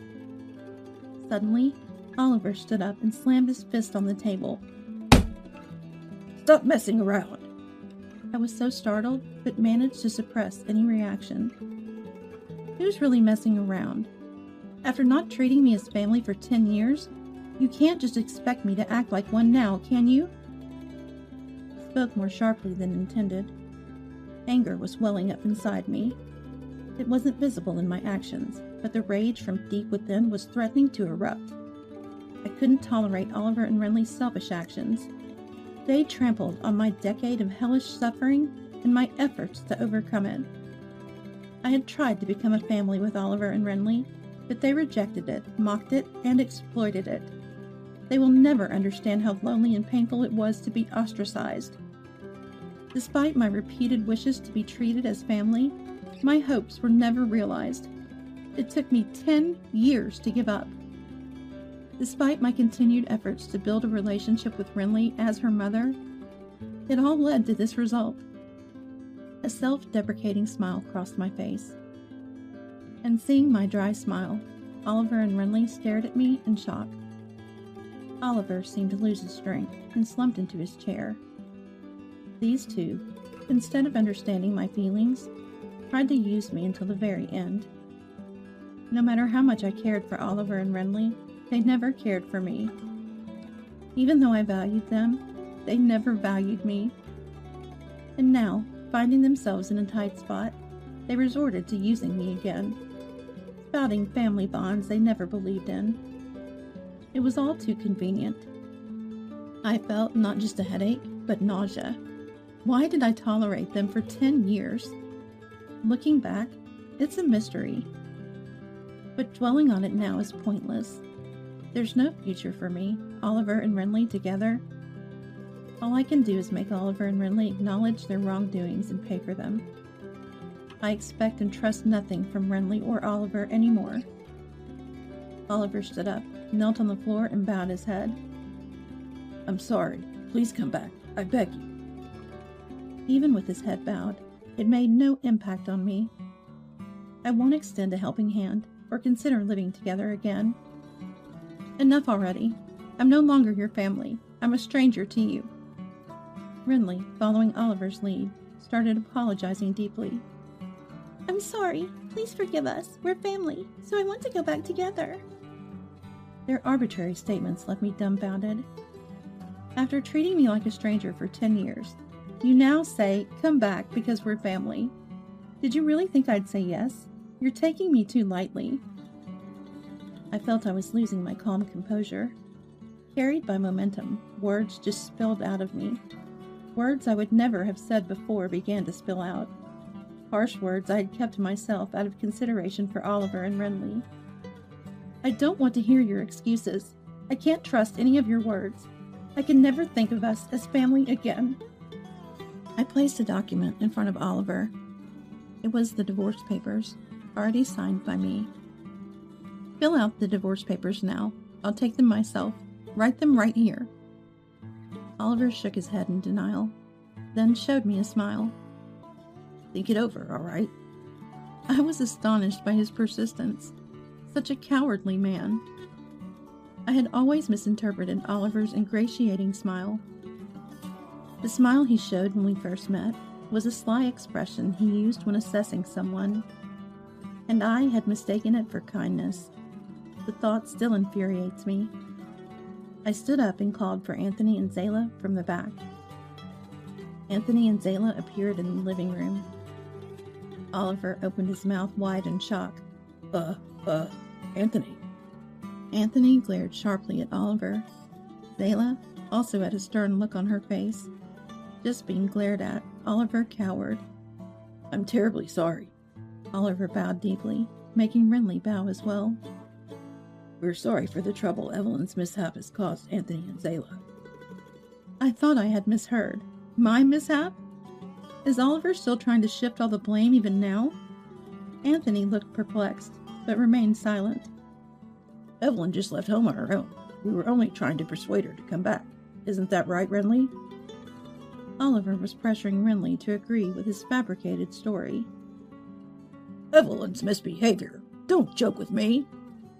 Anthony's booming voice echoed throughout the house. Oliver and Renly barely uttered a word, intimidated. Anthony stood in front of Oliver, leaned down to meet his gaze. How can you interpret Evelyn's actions as selfish? You only think about yourself. You're truly a pitiful man. Then Anthony turned to Renly. You two, following this man, have done some terrible things. What did you think of Evelyn, you foolish girl? Again, Anthony's loud voice reverberated. Renly was visibly trembling, probably out of fear. Anthony stood up and glared at them menacingly. Renly, you've been causing trouble at school, too. I've been informed. Indeed, through a detective acquaintance of Anthony, it was discovered that Renly had been extorting money from a fellow female student at school. The victimized student, too scared to confide in anyone, was now under Anthony's support, preparing for a criminal complaint. Renly, who looked down on me, was doing the same at school. Renly exclaimed, "Lies!" and widened her eyes. "Did that person rat on me?" It seemed I was witnessing Renly's true nature. Absolutely no remorse. She's only thinking about getting out of this situation. And you, Oliver, you've been embezzling company funds. This was also uncovered by the detective's investigation. Oliver had been fabricating business trips. I had hired the detective to bolster my divorce case, but they unearthed some shocking facts about the two. Why? How could you know that? Was it that person? Oliver reacted just like Renly. No remorse, too stubborn. Punishment from me alone won't suffice. They must face societal repercussions too. Zayla then spoke up. Well, this conversation is over. Please sign the divorce papers and leave this house as soon as possible. Oliver, while shedding tears, muttered, I don't want to, but seemed to resign himself after Anthony forced a pen into his hand. He sat down and signed the divorce papers. I glanced at the clock. It was almost 7 p.m. The last train was at 7:30 p.m. Missing it meant no trains until the next morning. In a small town like this, there are no taxis. If Oliver and Renly miss the last train, they won't make it in time for the demolition tomorrow. They probably didn't pack anything, thinking they could persuade me. As I was pondering whether to inform them, Renly suddenly adopted a defiant attitude and said something unbelievable. But you initiated this divorce. Dad, you should get alimony from the divorce court. Had Renly become defiant after being exposed? Anthony and Zayla looked shocked. It's impossible. What you've done is essentially domestic violence, a crime. Renly, momentarily taken aback, but still defiant. Prove it then, she retorted. I placed a journal on the table. This is the diary I started writing since I got married. Renly glared at me with disdain. How could you have any proof without a mobile phone or computer? You seem unaware that a diary can be significant evidence. Evidence isn't limited to videos, audio, or photos. Renly was visibly stunned. That's right. Even the lawyers acknowledged it. This diary is substantial evidence. Oliver and Renly seemed resigned, their heads drooping. I exaggeratedly checked my watch. The last train is left. You won't be able to return home today. Zayla also looked at Oliver and Renly with a composed face. That's true. There are no taxis around here, and I wonder if there's even a decent hotel. Now that we're done here, please leave immediately. Oliver and Renly were ushered out like they were being chased away. They probably couldn't believe the last train left so early. Their hurried figures were visible from the second-floor balcony as they headed to the station. Watching their flustered departure, the weight in my heart dissipated. Some cleanup remained, but it felt like it was over. Missing the last train, Oliver and Renly couldn't find a taxi and ended up walking about an hour to a hotel. The next day, they managed to salvage only their clothes from the house, which was undergoing demolition. Actually, the contents of the house, including furniture, appliances, and my belongings, were temporarily stored in the warehouse, but I didn't tell Oliver and Renly. Later, the lawyer informed me that the divorce was finalized, including the settlement for compensation from the divorce court. Oliver was reluctant to pay, but pressure was applied to his company, and he agreed to the payment. Based on the detective's report, Oliver was fired for embezzlement. Renly, involved in a police case, was expelled from high school, let alone going to university.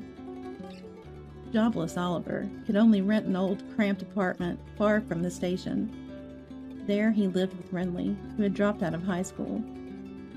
Renly shifted all the blame to Oliver, and they constantly fought, as the detective reported. Having quit my part-time job at the real estate, I was contemplating my next move. When Anthony suggested I help with the family business and employed me in his resort property management company. The resort setting is a big change from city life, surrounded by nature, providing a refreshing change of scenery. I also started keeping a dog, so I don't feel lonely living alone. For now, this dog is all the family I need. I'm planning to live leisurely, just me and my dog. Low-educated women are practically strangers. The girl brought home by my eldest son was a young lady who grew up in a family that excessively valued educational background. Apparently, a high school dropout mother is not needed. I wasn't invited to the wedding ceremony, nor was I informed about their new home. As I grieved over being separated from my son, a resume arrived for me. My name is Susanna Wisdom. I turned 55 this year. My husband passed away 5 years ago, and now I live with my eldest son. We've always been a dual-income family, but now I've taken over my husband's job. I have 2 sons, Adolf and Theo. My eldest, Adolf, still lives at home, while Theo went abroad for university and continued there for graduate studies. Recently, Adolf got a girlfriend and seems to be planning to introduce her to me soon. If she becomes Adolf's wife, I have fulfilled my responsibility. I hope they could live with me since there's spare room, but I can't decide this alone as his wife's opinion matters too. Adolf announced on Friday night that he's bringing his girlfriend home this Sunday. I wish you'd told me something this important sooner. Adolf scratched his head at my words. He had wanted to introduce me earlier, but she seemed hesitant, and Sunday's plan was made abruptly. Adolf chuckled helplessly about her whimsical nature. I don't want to upset him further, so I compromised. I'm just glad that I don't have urgent work on Sunday. All right, Sunday it is. Let me know the time when you find out. When I said this, okay, Adolf nodded. I looked up, feeling his gaze on me. Anxiety was written all over his face. Is there anything else worrying you? With difficulty. I have a favor to ask, Adolf began. His serious tone made me brace myself. I feared it might be a shotgun marriage. Please don't mention your education or past to her. I relaxed a bit, but then pondered. Could my background cause a problem? Is there a reason? It might sound strange, but Adolf sighed softly and explained.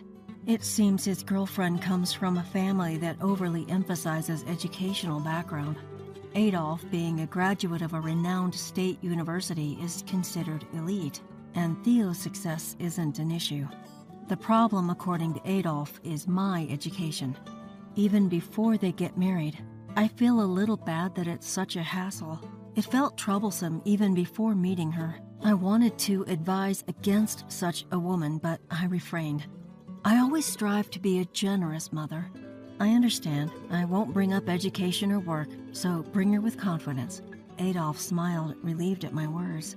He seemed to care deeply about her, maybe even sees her as a potential wife. For my son, I can endure a little inconvenience. I thought this at the time. On the day of the family meeting, Adolf was restless from the morning, and it rubbed off on me. A breather came only when he went to pick her up. Just before leaving, he reminded me again about not discussing education or career history. I reassured him repeatedly. About 30 minutes later, Adolf returned with her. We exchanged greetings at the door. She was indeed doll-like in her beauty. Adolf has always preferred beautiful women since his student days. Probably love at first sight for her looks.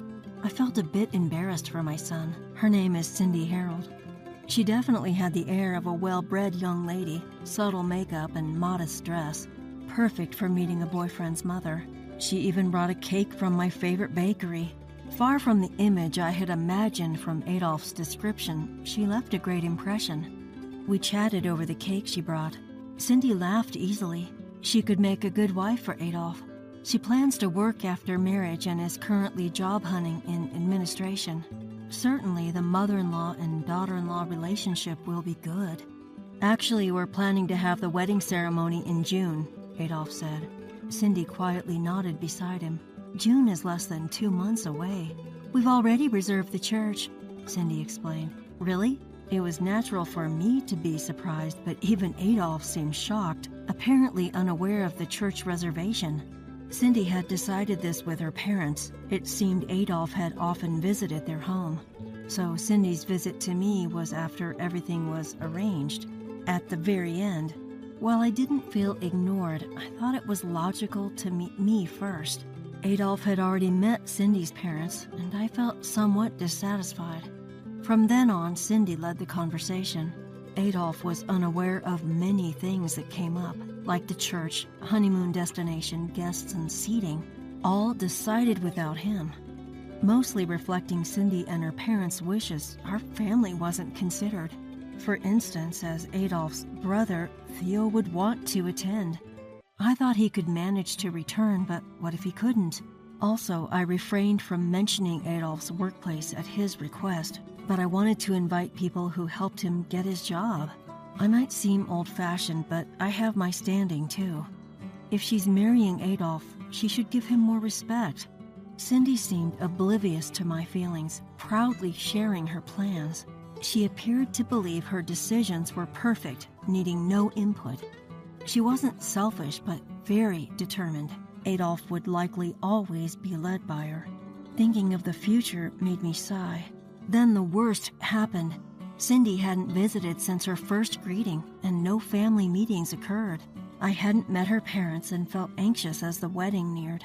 When I asked Adolf about the ceremony preparations, are the preparations for the wedding ceremony underway? His vague answers gave no clarity. As the wedding date approached, he avoided me. When I asked if he had contacted Theo, he said he hadn't due to it being last minute. It's all going to be a small family ceremony. That's all Adolf told me. If it's just family, shouldn't we wait for Theo? Otherwise, I might be the only one from Adolf's side attending. I wondered if Cindy had considered this. The details of their post-marriage life were also unclear. Adolf seemed to be packing his things, probably moving out, but he never discussed a new home with me. It all seemed to be happening without my knowledge. It was a Saturday. Adolf left early, saying he had things to do. Normally, he'd sleep in on Saturdays, but he was busy. Maybe it was work-related. That's what I thought.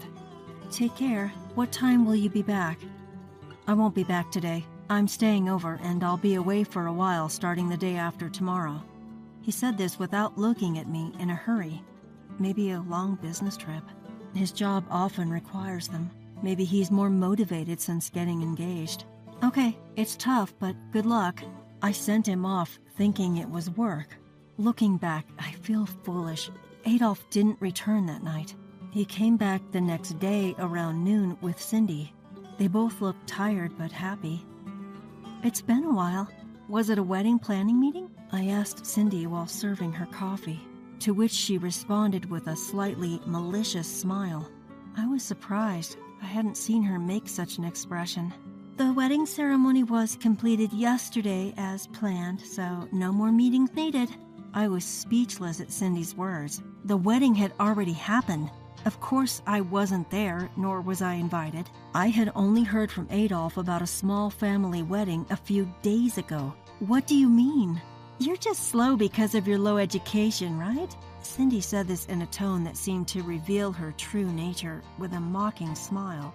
Listen, I've always been in famous private schools from kindergarten, elementary, junior, and high school, leading a brilliant life. I graduated from a well-known state university. Naturally, my parents are also elite state university graduates. I was born an elite. Cindy seemed very pleased with herself. You must be surprised your son married such a beautiful, high-educated lady from a top family. I was surprised once, too. What are you talking about? I heard from Adolf. You dropped out of high school. Adolf later told me that, surrounded by Cindy's relatives, he had to talk about my and Theo's education before they let him leave. So you didn't let me attend the wedding because I'm a high school dropout? My voice was surprisingly low. Cindy was unfazed, believing she was absolutely right. Low-educated women are practically strangers, she said with contempt, looking at me as if I were something dirty. Strangers have no right to attend a family-only wedding ceremony. We have no obligation to tell them where we'll live. Please cut ties with Adolf from today. I can't introduce someone with a high school dropout and their family to my friends and relatives. It's too embarrassing. Her cuteness during our first meeting seemed like a lie. I looked at Adolf, who was small and looking down. It was a close call not knowing you were a high school dropout until the end. It's good we prevented it. Cindy seemed pleased with herself as she demeaned me. Finally, she pulled Adolf's arm and left the living room. I was so shocked that I couldn't chase after them and just watch them leave. True to Cindy's words, I wasn't informed of their honeymoon destination or new home. During their honeymoon, movers came to take Adolf's things. When I asked where they were going, "We've been asked not to tell," they said awkwardly. I was so angry, I contacted my friend Shirley, who always helps in both personal and professional matters. After hearing the story, she came right away. Seeing my empty house after Adolph's things were removed, I told her everything, including not being informed of the wedding or their new address. After calmly listening, "It must have been tough, but I have thought of a way to get back at her," she said. She showed me a document and our counter-attack began. Finding their new address was surprisingly easy. A newly built condominium near Cindy's parents' house was their new home. I was surprised by her preparedness in choosing a place so close to her own home. The condominium, being new, seemed to have many newlywed tenants. "Excuse me, I'm Adolph Wisdom's mother, newly moved into this building." Actually, I introduced myself to the building manager and the coincidentally present owner, explaining my concerns about not knowing where my son was and the treatment I received from his wife. I told them everything about Cindy. The manager mentioned that Cindy was polite when the owner was around, but changed when they were alone. Once, she berated him for being late with the mail, saying, "Low-educated people are so slow, just like your mom." Adolph was there being scolded too. The owner was surprised that his story matched mine. When I told the story of how they treated me, my now daughter-in-law, as an outsider and didn't let me attend the wedding ceremony, the owner cried with empathy. He sympathized with me, saying he would be scared if his son brought home such a bride. Currently, they're on their honeymoon. Their return from a blissful trip will likely not be as pleasant. There's been no contact from them even around the time they should have returned. Adolph seems to have changed his number, and I couldn't reach him. I told Theo the situation over the phone. He said Adolph had briefly talked to him, apparently under Cindy's control, and threatened with divorce if he contacted me. According to Theo, Cindy's attitude changed after the trip. Their newlywed life wasn't what he imagined. Cindy, initially friendly, became domineering in the neighborhood, leading to being avoided. Theo said the owner was also troubled by her sudden coldness. "Let me introduce you to our new hires." It was a typical morning meeting at the company. Shirley, the HR manager, began introducing the new employees. "This is Cindy Harold. I might be new to many things, but I'm looking forward to working with everyone." She greeted with a smile, well made up and neatly dressed, likely making a good impression on the male staff. Now a few words from our CEO. As I appeared. "What? Why are you here?" Cindy exclaimed in shock. The room tensed for a moment, but I started speaking anyway. "Nice to meet you, new employees. I am Susanna Wisdom, the CEO. Is something wrong?" "Ha, no way! She's just a high school dropout. She can't be a CEO. She's an outsider. Call the police." Cindy's privileged upbringing was evident in her assertive tone. The employees were stunned by her transformation. "So you're Cindy Harold. I've heard about you from HR." "What? What are you talking about? You have nothing to do with this. Get out of here." Ignoring her shouts, I continued. "I heard you flirted with the male HR interviewer, saying, 'Please give me the job,' and leaning in close." "What? Why are you bringing this up now?" "And then you said, 'I want the easiest job. It's ridiculous for someone with my high education to work hard, right? If you help me, you'll be part of the elite too. As thanks, I'll introduce you to my super elite parents. You don't get such chances often.'" Those are the words of someone who doesn't appreciate hard work, still depending on their parents. Quite pitiful. "Stop lying, that's nonsense." Such unprofessional language. "But Miss Harold, are you okay with losing your hard-earned job offer?